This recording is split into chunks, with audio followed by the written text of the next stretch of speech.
और पीताम्बर दत्त हिमालयन राजकीय स्नातकोत्तर महाविद्यालय कोटद्वार के संयुक्त तत्वावधान में आयोजित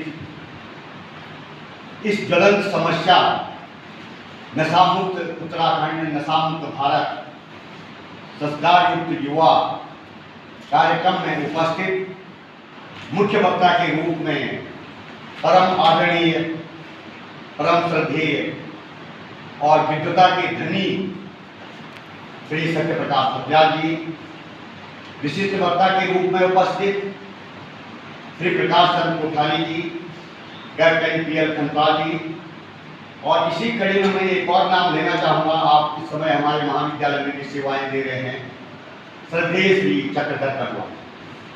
आप लोग सभी, इसलिए मैंने चार लोगों के नाम लिए कि मुझसे उम्र में बहुत बड़े हैं।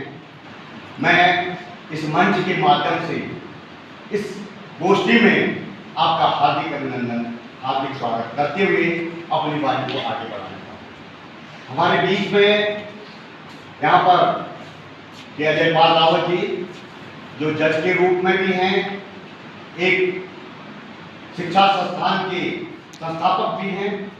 हमारे बीच में श्री धस्माना जी भी हैं, श्री मंजू रावत जी हैं, और इसके साथ साथ जिन लोगों के नाम मैंने ये पाला हूँ और लोग भी हमारे बीच में उपस्थित हुए हैं।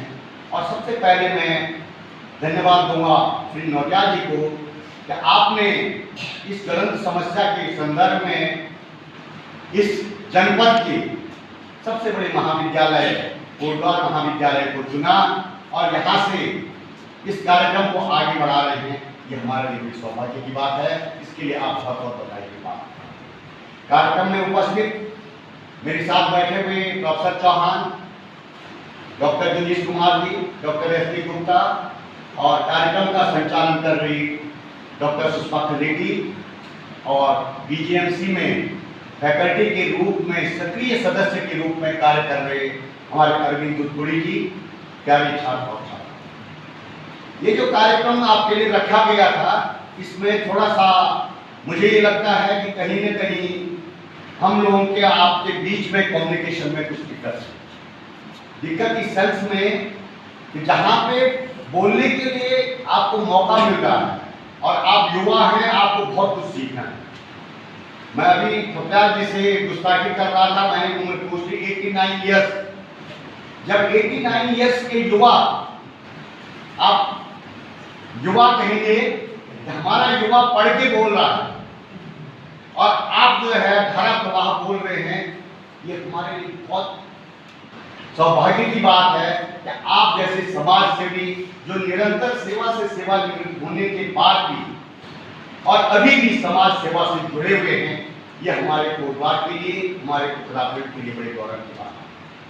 अभी आप सामने देख रहे होंगे, हमारे 80 पे पहुंचे पर सहयोग बस कुछ अपने कार्य से मैं गढ़वाल जी के घर पे चले गया था। आप बहुत पहले आकाशवाणी में कुछ बहुत उच्च पद से सेवानिवृत्त होने के बाद और हमारे महाविद्यालय में बीजेएमसी का एक सेल्फ फाइनेंस का कार्यक्रम चल रहा है और उसमें आप अपना योगदान दे रहे हैं। आपको जो यहाँ से बहुत लिमिटेड बच्चे, लेकिन आपने महाविद्यालय के छात्रों से जुड़ने के लिए, समाज सेवा से जुड़ने के लिए एक माध्यम अपनाया है। इसके लिए मैं चाहूंगा कि आप तालियों से जोरदार स्वागत हमारे धन्यवाद जी का करें। हमारे बीच में कोठारी जी की मैं बात कर रहा हूँ, अभी परसों एक कार्यक्रम में हम लोग थे। आपने कहा कि हमने 3 विद्यालय आप जानते हैं और डू समथिंग सोसाइटी के संस्थापक भी हैं। आप भी चाहें, जैसे हर आदमी में अपनी प्रवृत्ति है कि मैं कितना अधिक पैसा कमा करके कितना अमीर बनूं, आप भी कर सकते हैं, लेकिन आप समाज सेवा से जुड़े हुए हैं और निरंतर समाज सेवा के कार्य कर रहे हैं। यह हमारे कोटद्वार के लिए हमें ये कोशिश करनी चाहिए, जो समाज का हमारे ऊपर ऋण है, हम अपने जीवन को जीते हुए आगे उस समाज के लिए भी कुछ करें। और इसमें जो सबसे बड़ा चैलेंज आपने चुना है, उत्तराखंड और संस्कार, हमारा उत्तराखंड हो, हमारा भारत। आपने बार बार देखते होंगे, समाज में देखते होंगे, न्यूज़पेपर में, सोशल मीडिया के माध्यम से सुनते होंगे, विकसित भारत 2047 ही क्यों चुना गया? उससे पहले क्यों नहीं बोल रहे हैं?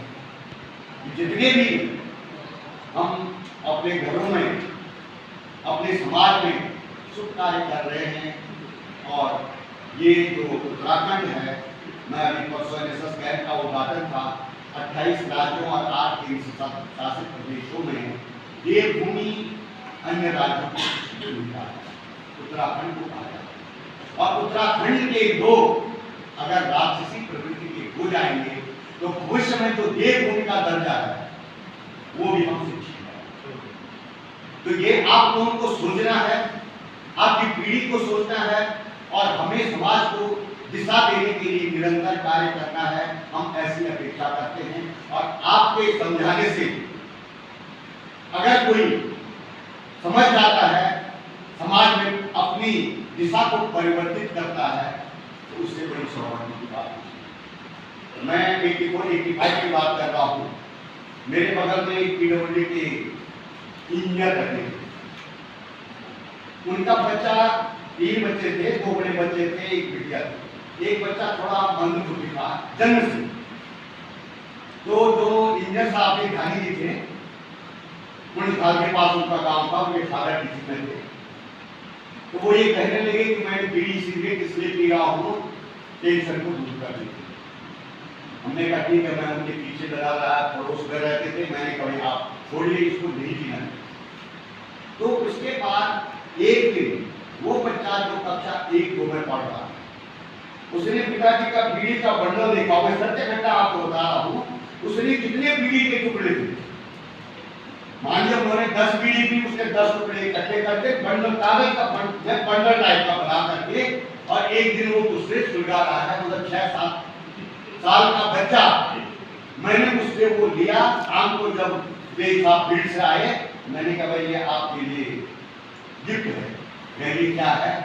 मैंने कहा जिस चीज के लिए मैं आपके पीछे बार बार लगा रहता था कि बीड़ी मत पीजिए, सिगरेट मत पीजिए, इससे औरों पे असर पड़ता है, आप कह रहे हैं कि ये मंदबुद्धि है। वो इतना दिमाग लगा रहा है उसके लिए, और चीज के लिए नहीं लगाएगा। वो ये सोच रहा है पिताजी इसके बहुत शौकीन है, उसके लिए लगा रहा है। उस दिन से उन्होंने कहने लगे कि मैं बाद में बाथरूम में जाके पीने लगा। मैं अधिक में कहते हुए समय अधिक हो गया।